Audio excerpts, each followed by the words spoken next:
আসসালামু আলাইকুম প্রিয় চাকরি প্রত্যাশী ভাই ও বোনেরা, বরাবরের মতো আরও একটি নতুন ভিডিওতে আপনাদের সকলকে স্বাগতম। আমি সুমন আপনাদের সাথে আছি। আজকের ভিডিওতে দেখাবো ৪৭তম বিসিএস পরীক্ষার জন্য ১০০টি গুরুত্বপূর্ণ এমসিকিউ প্রশ্ন উত্তরের দ্বিতীয় অংশ, অর্থাৎ ২০ থেকে ৪০ পর্যন্ত ২০টি প্রশ্ন উত্তর। তো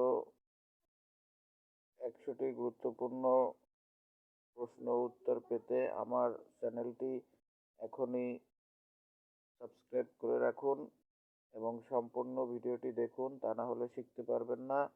আর এই রকমের নতুন নতুন ভিডিও পেতে আমার চ্যানেলটি সাবস্ক্রাইব করে রাখুন।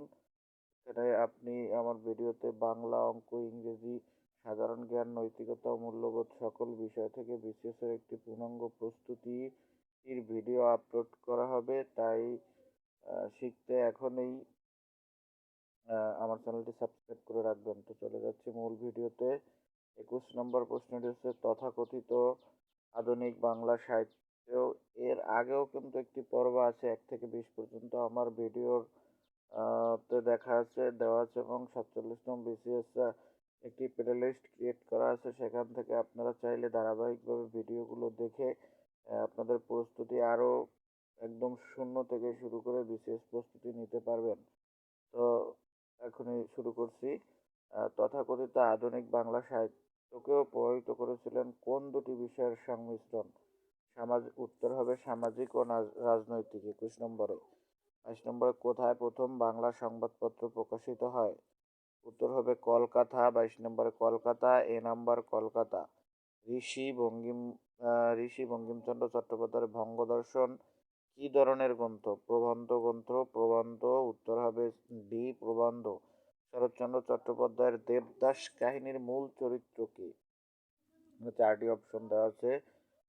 সঠিক উত্তর হবে এ দেবদাস। ২৫ নম্বরে কোন সাহিত্যের আত্মজীবনীমূলক রচনা স্বপ্নদোষ কে লিখেছেন? রবীন্দ্রনাথ। উত্তর হবে রবীন্দ্রনাথ ঠাকুর। বি নাম্বার রবীন্দ্রনাথ ঠাকুর। এরপরে ২৬ নম্বরে কবিতা আমি এক ভ্রমণকারী কে লিখেছেন? রবীন্দ্রনাথ ঠাকুর। রবীন্দ্রনাথ ঠাকুর। উপনিবেশবাদ শব্দটি বাংলায় প্রথম ব্যবহৃত হয় কে? রামমোহন রায়। সঠিক উত্তর হবে বি রামমোহন রায়। তত্ত্বাবধায়ক সরকারের সময় কোন সাহিত্যিকের মৃত্যু হয়? সুনীল গঙ্গোপাধ্যায়। উত্তর হবে সুনীল গঙ্গোপাধ্যায়। রবীন্দ্রনাথ ঠাকুরের শেষের কবিতা ও উপন্যাসের মূল চরিত্রের নাম কি? উত্তর হবে এ নাম্বার অমল। অমল। রূপের বাক্স নাটকটি রচনা করেন কে? উত্তর হবে ডি বুদ্ধদেব বসু। শ্রীকান্ত উপন্যাসের লেখক কে? শরৎচন্দ্র চট্টোপাধ্যায়। এটি ৩১ নম্বর শরৎচন্দ্র চট্টোপাধ্যায়। উত্তর হবে এ শরৎচন্দ্র চট্টোপাধ্যায়। মধুকুঁড়ি রচনা করেছেন কে? সঠিক উত্তর হবে ৩২ নম্বরে ক এ বিভূতিভূষণ বন্দ্যোপাধ্যায়। তারপরে কবি নজরুল ইসলাম তার জীবনের প্রথম কবিতা প্রকাশ করেন কবে? ১৯১৬ সালে। খেলাঘর নাটকটি কে রচনা করেন? সঠিক উত্তর হবে সি দীনবন্ধু মিত্র। খেলাঘর নাটকটি দীনবন্ধু মিত্র। কোন কাব্যগ্রন্থের মাধ্যমে বঙ্কিমচন্দ্র চট্টোপাধ্যায় বাংলা সাহিত্যকে নতুন দিশা দেখান? সঠিক উত্তর হবে বি আনন্দমঠ। এরপরে কতটিতে বাংলা ভাষায় প্রথম উপন্যাসের জন্ম হয়? মানে কত সালে বাংলা ভাষার প্রথম উপন্যাসের জন্ম হয়? ১৮৫০।